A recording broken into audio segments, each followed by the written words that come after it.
Digital transformation really isn't a choice anymore for organizations looking to stay competitive. For small businesses and nonprofits especially, investing in technology is especially hard to do when budgets are stretched so thin. We caught up with a nonprofit in northern Kentucky that committed to technology in a big way just a couple of years ago, and the results are significant. All areas do you 33 counties for all of Joshua our Crabtree is the executive director of the nonprofit Legal Aid of the Bluegrass. so, Less fitting for some of our other. The organization fills a critical role in society. Employees here are working on a tight budget to resolve civil legal problems for low-income, often vulnerable Kentuckians. Legal aid clients are the people that, without our involvement, are the ones that are going to fall through the social safety net. We're keeping people in their homes, we're keeping their families together, we're providing protection for people. Providing services for an area that covers 33 counties, more than 200,000 people, is no small feat. Just a few years ago, Joshua and his team realized they had to find a way to reach more people in need. A digital transformation wasn't just some luxury they hoped for, it was a necessity. It was commonplace. We were having to restart the servers once a day. Something was bogged down, something was slow. I'm not that tech savvy to know what was going on, but when we kind of did an assessment, we were operating 30 something servers at some point. I mean, it was our backup was something you would play your video games on. The first priority involved an overhaul of their servers and a slow migration to the cloud. Once that hybrid setup was complete, the focus shifted to updating the firewall, Wi-Fi ports, switches, and much more. All in, the overhaul cost approximately $750,000. Crabtree says the transformation has made a significant impact that they realize more and more every day. Yes, I can remote in from home and everything works quite well. Or I want to work in the conference room, or my office is being painted. I'll just work downstairs and still be able to log in, access everything, do the work that I need to do. Portability for employees, the option to telecommute, in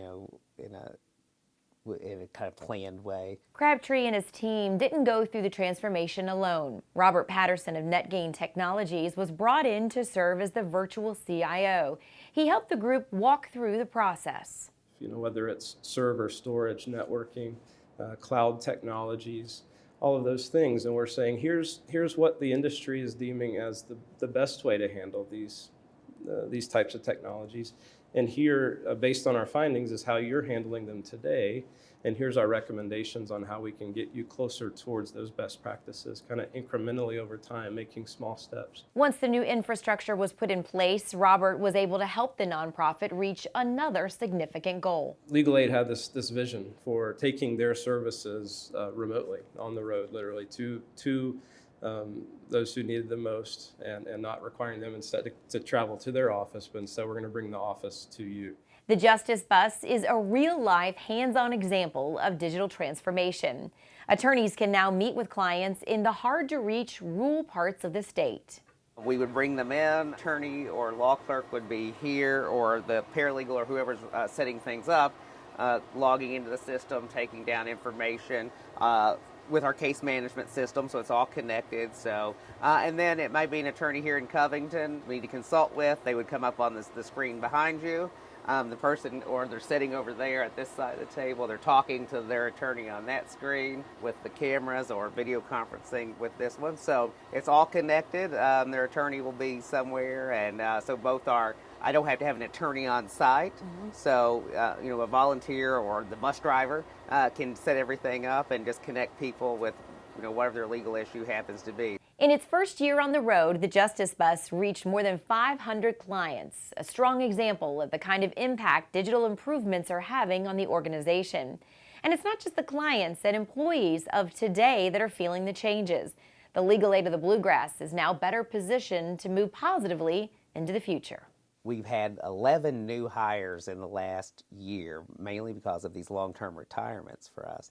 And so we really had a chance to look at hiring first. It's all digital now, from how we solicit applications and we market ourselves, to also the whole onboarding process for people. you're hiring a more tech savvy workforce than I was originally. So, or the organization was. So, you have to have the ability to meet the needs of your new staff that's coming on, and they expect certain technological capabilities. On Tech Republic and ZDNet, we have a great deal of information about digital transformation, from articles and videos to surveys and original research. We've got you covered. Thanks for watching.